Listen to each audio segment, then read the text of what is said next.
I started TV production in 20 years ago, and in France, Germany, United States, and the most surprising place is back in China, so I. I'm part of SOS Ventures. I'm one of the 6 investment partner, and we're really not different from other venture capitalists because we really see that as a very small part of this new type of business school, really, that takes solution communities in the form of startup business to create new exciting things, and most importantly to make lasting change. So because of media background and accelerator super mentor role, and I'm trying to provide a lot of bad ideas to MakersTV team, so that hopefully help them to get to a good idea faster. There's a popular phrase that in Hollywood, that you die from encouragement. So there's aspects of our lean startup methodology in our accelerators, where part of it, all of this is psychological preparedness to be tough, to go through, treat the mentor as your worst nightmare board member. And if you can toughen through that, that's you have a much better start. We are really trying to have a hit-driven cultural phenomenon and try to fit that into something we call an industry. So it's fundamentally flawed. I mean, you have creative professional with great ideas, and then there's a formula that for the economics of TVs and films, basically entertainment media industry, for those two to fit, and so that's really the challenge. And then the more fundamental challenge is that to make a format TV, and we're a series of films.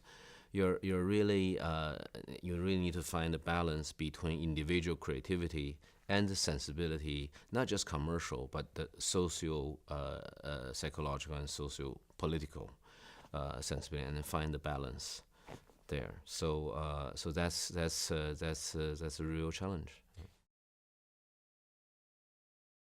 I don't think entertainment needs to have a mission. In fact, my social actives background and that kind of documentary or content production is technically unconnected or reversely connected to what I was describing. What I'm describing here is really that how do you balance your long creative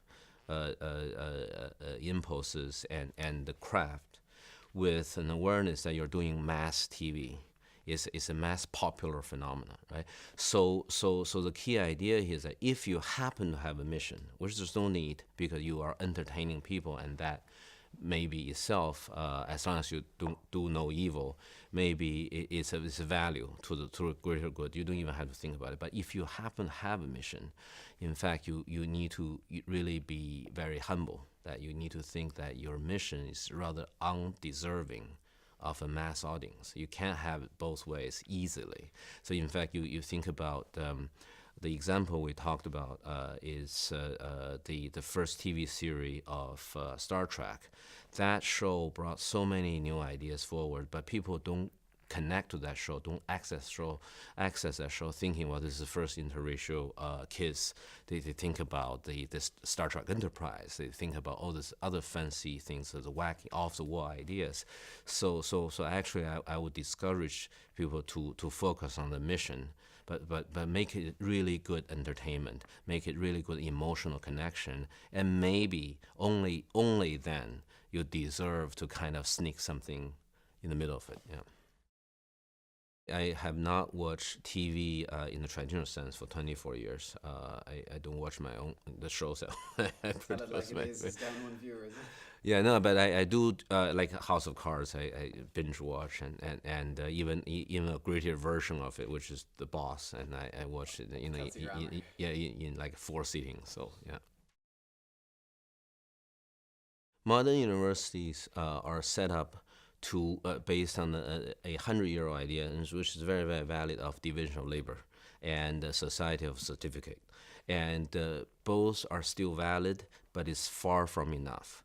So it's very important to have this to prime your mind of connected thinking.